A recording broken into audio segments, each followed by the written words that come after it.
what they just did to China. People in the UK and USA are in disbelief at the moment at what the governments just did. Quite a serious blow. Welcome to the Walk and Talk today. I'm going to take you on a beautiful walk with me as we talk about some of the geopolitics and finance of the day, if this is your first time here. So the UK and US trade deal actually finalized yesterday on VE Day, exactly 80 years after the Victory in Europe Day. Such a beautiful, beautiful day, actually.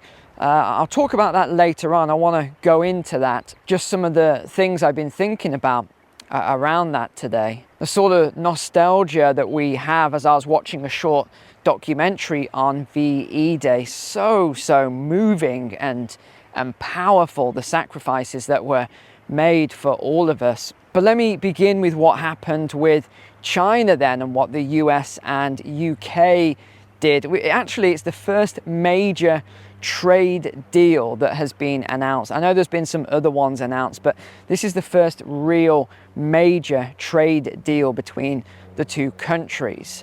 And there's a lot of argument at the moment. Some people think it was a great deal, others think it was a terrible deal for the UK.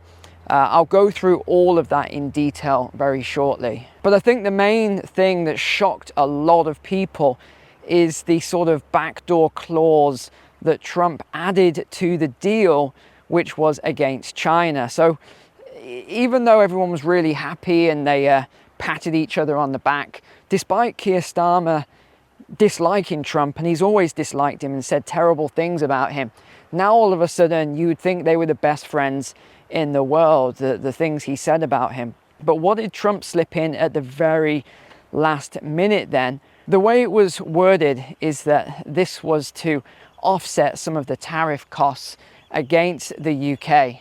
And this is all part of the broader ongoing conflict between, and it's not a physical conflict, it's currently a trade and more geopolitical conflict between the US and China. Look behind, isn't this beautiful scenes? But what Trump actually said then, what he did at the last minute, was he put in this clause that allows him or the US to veto any Chinese investment into the United Kingdom.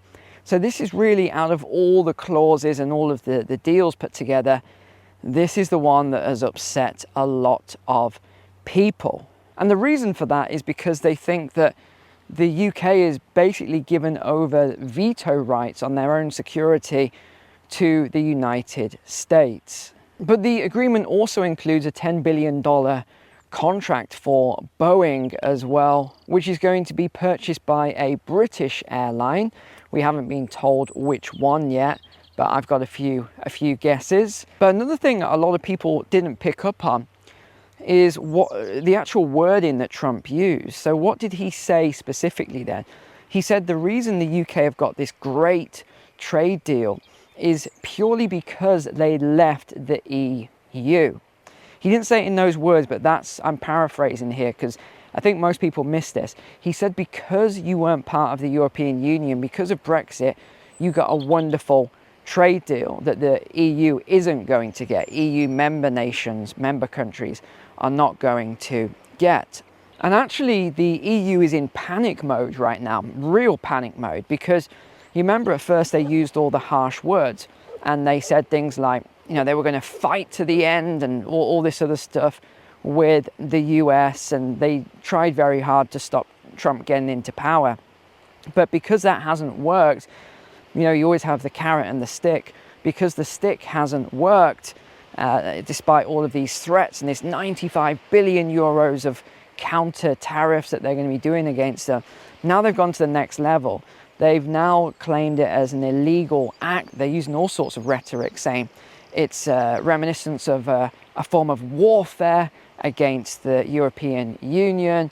You know, and now they've gone to the WTO, the World Trade Organization, and they're using the WTO. They want them to sort of put sanctions, as it were, against the US. So they're talking about how the Russian sanctions worked, and that this could be similar for the United States, but they need more countries to get behind it.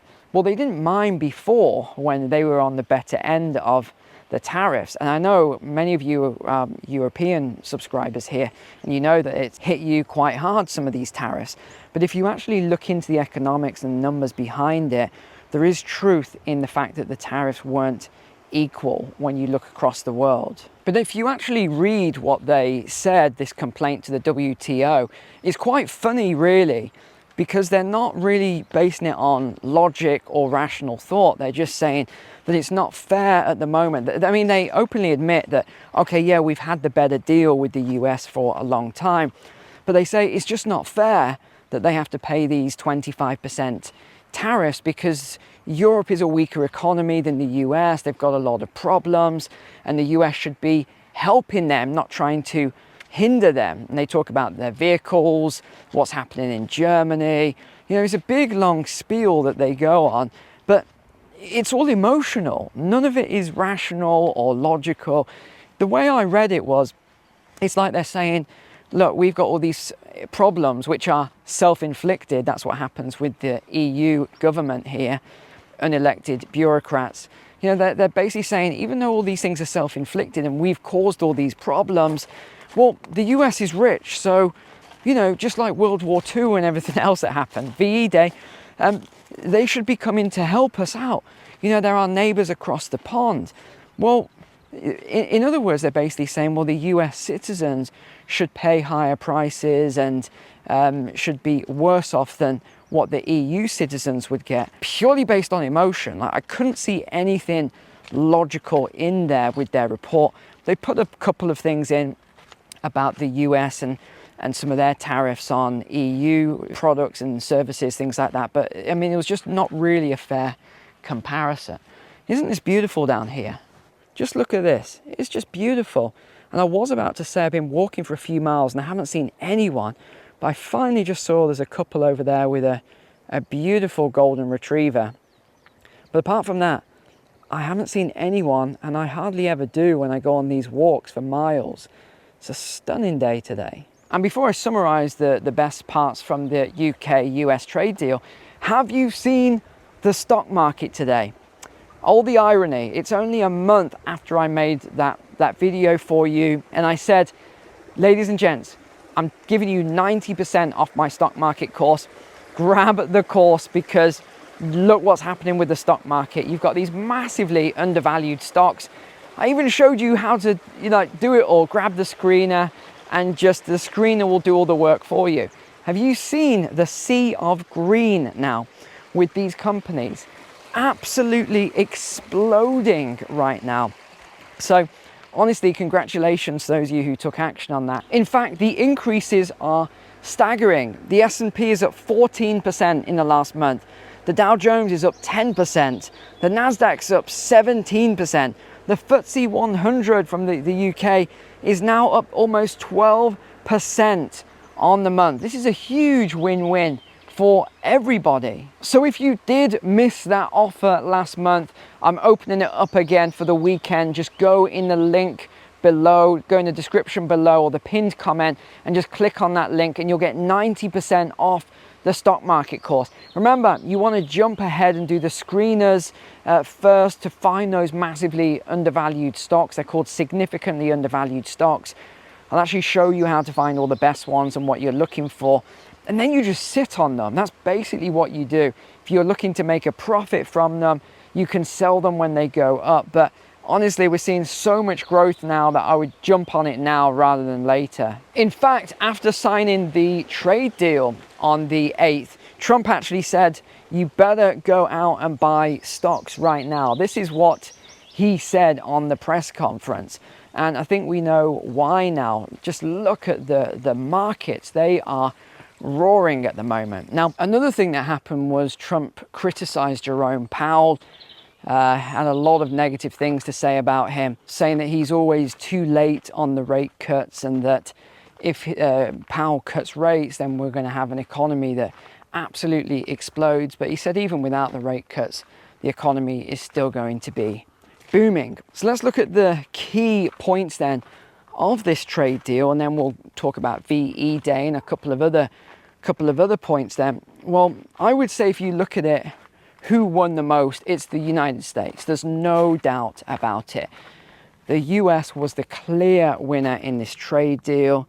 They've got $5 billion of new export market access, $6 billion of tariff revenues. This is what they're projecting.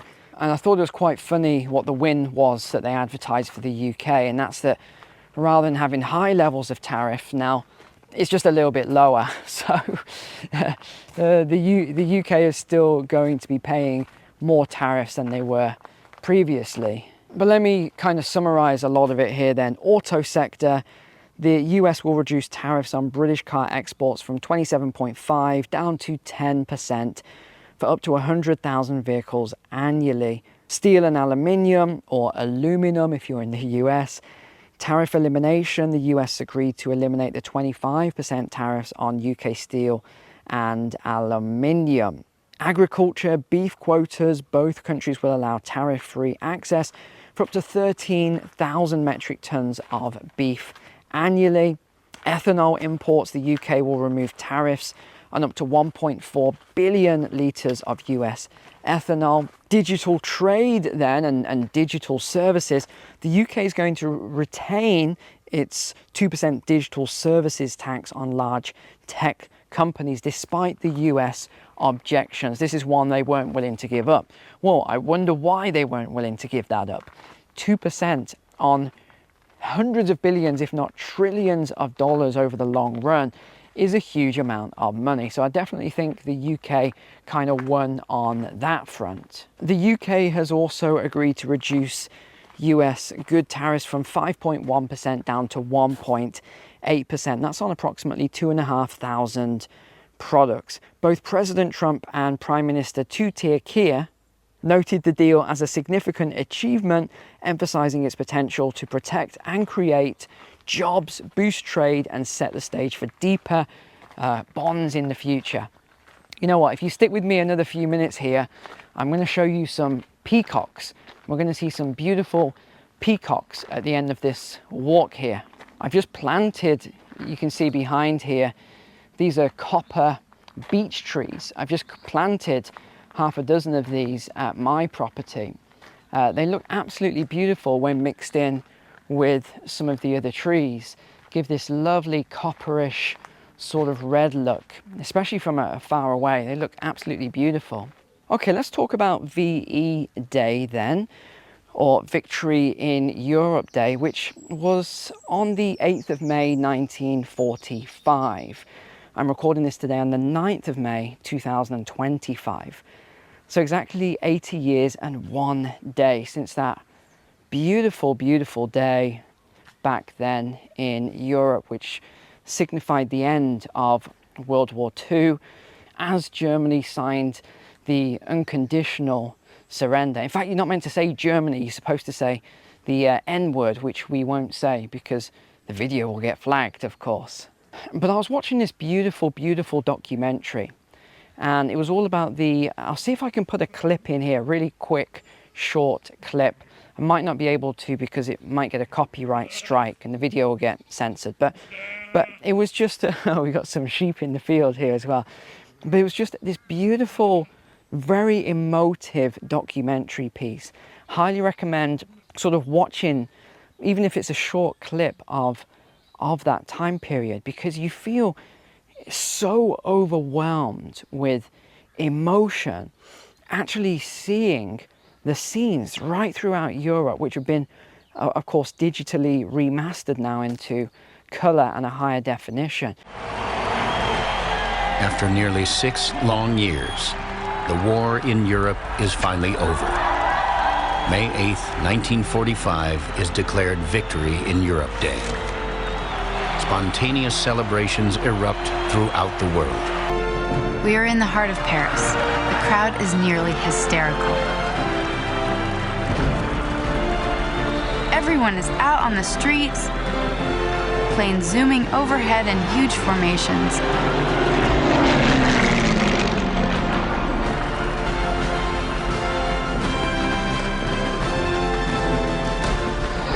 very great crowd has collected already, thousands upon thousands of people. It's so moving when you just see the sheer elation of people during those days, and watching those interviews of the people that were there, and then seeing the modern day interviews of those who fought and are still alive today. Some of these people over 100 years old. And what really made me sad was, well, two things actually made me sad when I was watching that. So I just watched it, very moving, very emotional. And then directly afterwards, someone did an interview with this man. He was 107 years old. And they said, what do you think of British society now? A couple of changes, hasn't there? In other words, and he said, yes, you know, things are very different. And the lady said, do you think that the men you fought with and who you died with would be proud of the country now? And he said, no, they'd be ashamed.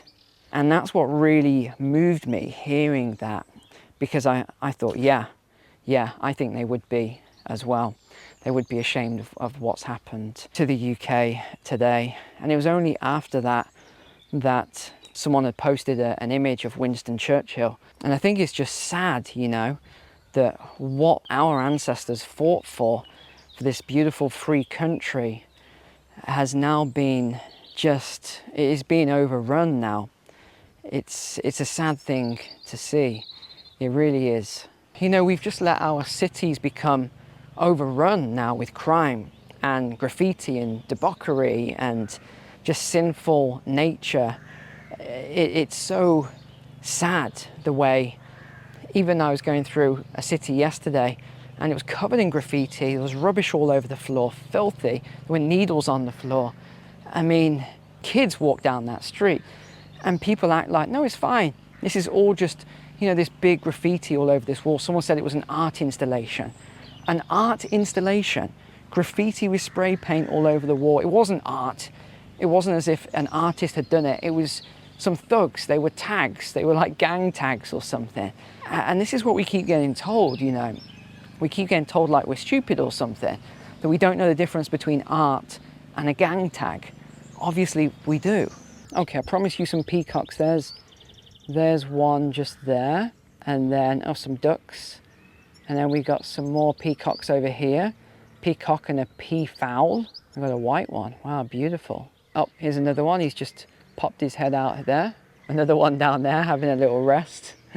Oh, there we go. We got some ducklings there. We got 6 little yellow little ducklings there, and there's the mum. Beautiful, beautiful. Okay, well, the peacocks are going crazy in the background here, so I'm going to wrap this video up. But just a reminder about the stock market course. If you haven't taken that, grab it. The link is below in the description.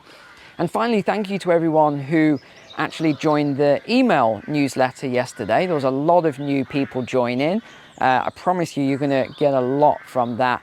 So much coming down the line. Every time there's some big news, I'll be posting it to the newsletter. So yeah, it's going to be exciting for what's coming this year. So thanks for being a subscriber here. Really appreciate you. Take care. God bless you. God bless your families. I'll see you on the next one.